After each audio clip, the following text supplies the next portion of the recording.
games last night. Celtics out in Sacramento. Oh, no, he didn't. Good win for Boston. Did you see this shot? This is you. Okay, What, the only thing. layup, I just looked up. The layup is what? No, Oh, there you go. 8 seconds on a shot clock. He had a one-legged three-pointer. Do you want to talk about the Tatum injury? Sure. Because he did have an injury. That was crazy. It was an ankle injury in the third. It was one of those moments where I am very familiar with because it looks very, very dangerous, Sabonis. But they seem to think he's going to be okay. If you're Boston, however, you only have so many games left, Lou. You just let him chill. You're going to be fine. Yeah, depending on the severity of it, you know, you're not going to move in the standings. You're pretty much locked into that second place spot. You already know what you're getting yourself into when it comes to the postseason. You don't want to risk something like this. You also want guys to stay kind of in a rhythm going into the postseason. You don't want guys taking too much time off. So it's a tricky situation. You want guys to go in and be healthy, but on the basketball side of it, you know, you want some reps. You want to make sure you're going into it in a great rhythm and a great flow. But these guys are seasoned vets at this point. They know what it takes to win championships, know what it takes to get through a playoff series. So if I'm Boston right now, I'm resting them until it's time to go back and go mode. It's hard to see that reaction and then be like, but he's okay. The reaction was bad, right? Bad. It's just, at the end of the day, it's a sprained ankle. We don't know what grade it is, how long he's going to be out. But again, this is something you're not going to rush. This is something that you're looking now ahead to the postseason. And just an unfortunate break, unfortunate time. It's not a dirty play. We've seen this before where, I know. You know, it's an accident. Name him. Who's this, Pachulia? It's called the Zaza. Yeah, like, and it's attempted murder. Again, when you even watch, Lou, watch this play. There's no way he Zaza. intentionally did this. So the No, whole, it like, didn't. you know what I mean? Like, it's a freak accident play trying to contest, but he's probably going to be out sometime. You look at the rest of this road trip. They're at Suns, at Spurs, at Grizzlies, and they get to be home for a three-game home stretch. So I think he'll probably miss 5 to 7 games with this, would be my guess. But this is not something you're going to dilly-dally with. This is something that you just have to get him 100% going into the playoffs. Just bad timing. That's why taking care of business all season long affords you this moment. They can afford to do this. Case. They're 5.5 up on the Knicks. They're not catching the Cavs, like Lou said. So, like, they're in a great spot. And you got Kristaps back for a while now, and he's doing great. And you know what? It's almost like we planned it. Because joining us now from The Athletic, he covers the Boston Celtics. Yeah, Jay King is here. We didn't plan it this way. The timing just worked out perfectly, Jay. I don't know if you want to talk about the Tatum injury really, really quickly since we just addressed it, but should anybody need to be too overly concerned or just take some time here? I don't think so. Probably a great sign that he was able to take the free throws, that he was walking around under his own power, that he didn't need crutches or anything like that walking out of the gym. So I don't think it's too concerning. He also has had a history of durability. He's kind of like, I don't want to compare anyone to LeBron James in any way, but LeBron can just like shrug off injuries that impact a lot of people. And Tatum, a lot of the time he rolls an ankle, you think he might be out for weeks, and then he kind of comes back quickly. So we'll see what happens here, but I don't think it's too concerning. All right, fair enough, fair enough. We've got to talk about the Celtics sale, $6 billion. That's just a crazy number. And I don't know, how Celtics fans or Boston in general is feeling about Bill Chisholm and that group that bought. I know we're living in an era where sometimes a new group comes in and bad changes are made. So any concern for Celtics fans as far as what this new ownership group looks like and what their plans are? I think they're going to trade Tatum for an older, injury-riddled star pretty soon. No, seriously, I think a lot of people didn't know really a lot about Bill Chisholm. For a guy of his financial status, he's really kept an extremely low profile throughout the years. And so people are just trying to learn a little bit about him, figure out what he's about. He's a huge Celtics fan. He grew up near the Boston area, and he's a diehard Boston sports fan, all the teams, the Patriots, Red Sox, everybody, from what I hear. So I think that's all promising, and he's stepping in at a really tough time, though. Like, this is a really hard time to purchase the Celtics because this summer you're either going to have to commit to a salary that could be about $500 million, including luxury tax, to keep the team together, including free agents Al Horford and Luke Cornett, or you have to make significant changes and risk alienating the fan base when you just took over. So it's going to be a hard job for him, but I know he's very excited for it, and he's, like I said, a huge Celtics fan, and this is kind of a dream for him. Man, that's kind of that is weird timing to have to make Pretty those good calls. Problem to have, though, when you're inheriting and buying the best team, right? Like one of the best. Well, if teams. you're smart about it, as long as he doesn't call the finals the championship, like maybe somebody in Dallas did, people will perhaps buy the credibility. Don't broke. If it's not broke, don't fix it. Yeah, 100%. So, Jay, the Celtics right now, they're 4.5 games behind the Cavs for the 1 seed, 10 games left to play. Is there now, especially with Tatum going down, just to cozy up to that 2 spot? They're obviously going to try and win games. They're going to make a run for the 1 spot. They're going to start resting other guys. What's kind of the status on the Celtics the last 10 games? Yeah, I think it should be all about rest. It should be all about getting players healthy. Jaylen Brown was banged up for a while. He sat a few games recently. Tatum has played a ton of minutes. He's among the league leaders. Obviously, with his ankle injury, you should be as cautious as possible with that. Get your older vets like Drew Holiday, Al Horford some time off their feet. Get them ready for the playoffs.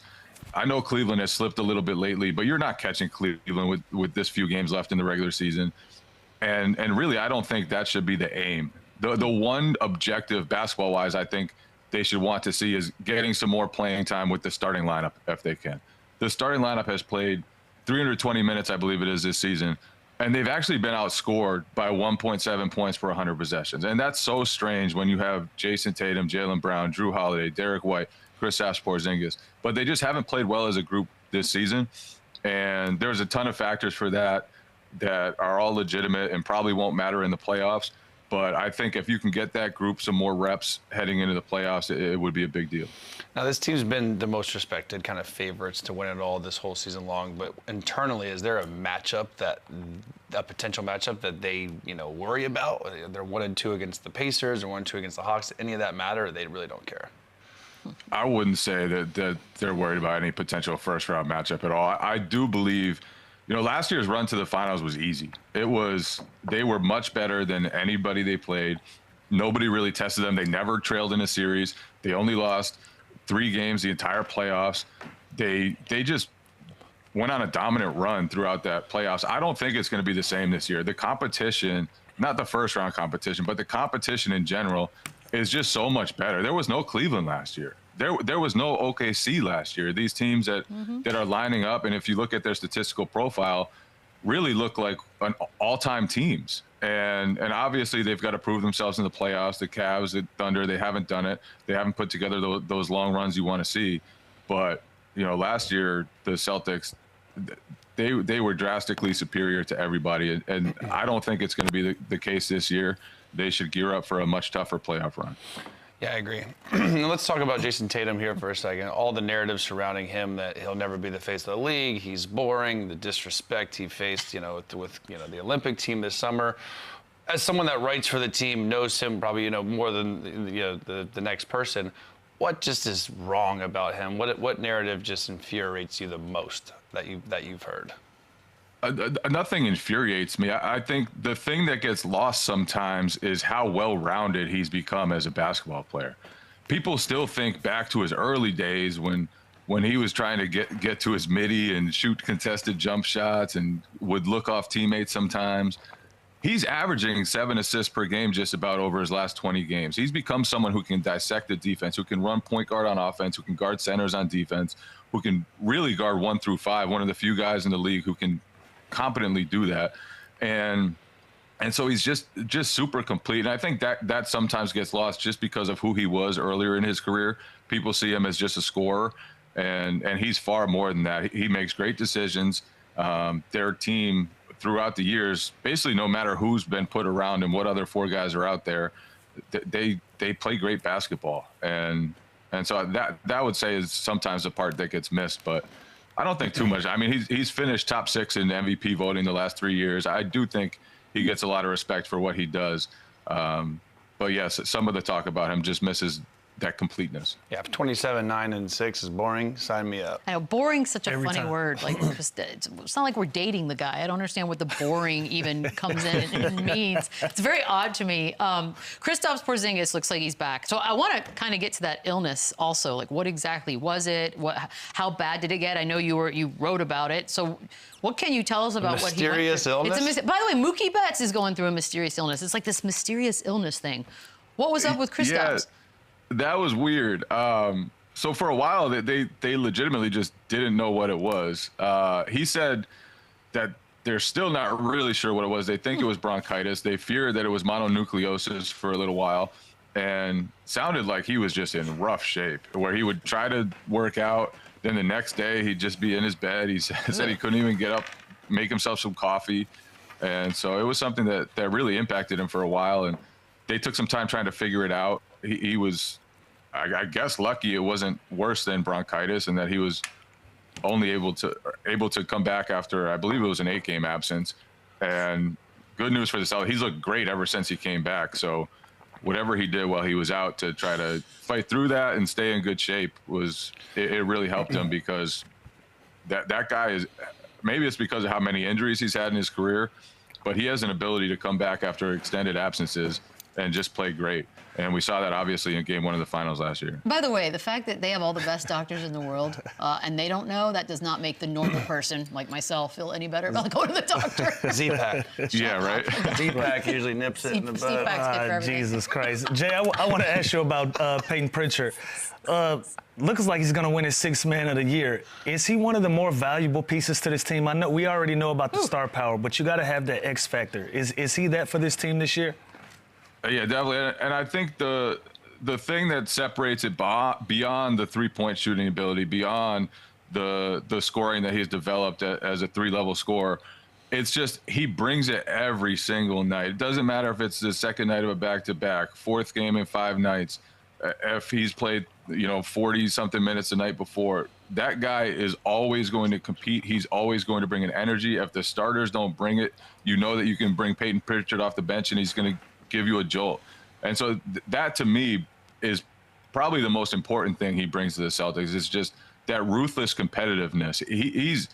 He's one of the best competitors, one of the toughest guys, and he never ever misses a night with all that energy. And so he's just been a super consistent force for them. And on top of that, his shooting has just been ridiculous. He's on a 4-year, $30 million deal. Yeah.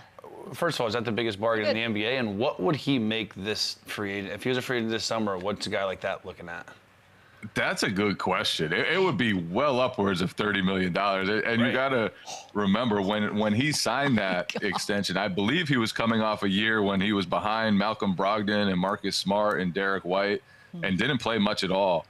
And so the Celtics, they really got him at a good time for that extension. That is awesome. And part of the reason they felt comfortable moving Malcolm Brogdon, moving Marcus Smart, was because they saw more in Payton Pritchard. They knew that he could handle more of a role. And obviously since then, and I mean, the guy requested a trade at one point. And so they held strong there, moved some other guys, gave him an opportunity, and he's taken full advantage of it. It worked out perfectly. Joe Mazzulla has gone through some periods for all of us, because at first we all thought he was a little bit crazy, and I still think he's crazy, but in a better way, because some of these quotes that have come out of him over the course of time, we're all going to be dead soon. Love it so much. Wish we could bring back fighting. We did talk about that one. None of you are coming to my funeral. I know, none of you are coming to my funeral. Like, I imagine there's some that we don't even get to hear or have heard. So what's it like covering him? Like he's in charge of the guest list. Give us a zinger that you heard that the public doesn't know that he said. It's totally different. And it's funny because, as a journalist, I went from covering Brad Stevens, who was like the most earnest, like just going to answer your question normally. Then Ime Udoka came in, and he was just like as blunt and direct as it gets. He called the Celtics soft in the second game he ever coached. It was kind of after Brad especially, just a shock to the system. And now it's Joe, who's like some mix of Bill Belichick and I don't even know who else. And so he's not going to give you much, but he's going to give you those sarcastic one-liners. And yeah, it can be, it's always a ride with Joe. He's like predictably unpredictable. Perfect. Where you know he's going to do something crazy, you just don't really know what it is. It's fun. I look forward to his quotes now, just because I like to talk about them and think about them. Jay, we appreciate the time. To you, I can definitely say best of luck the rest of the season. That one fits here. Yeah, that one works. Thanks, I appreciate Jay. that. You guys too. We'll be right back. Run it back, yeah. Run it up, run it back, run it up, run it back, run it up, run it back, run it up, run it back, run it up.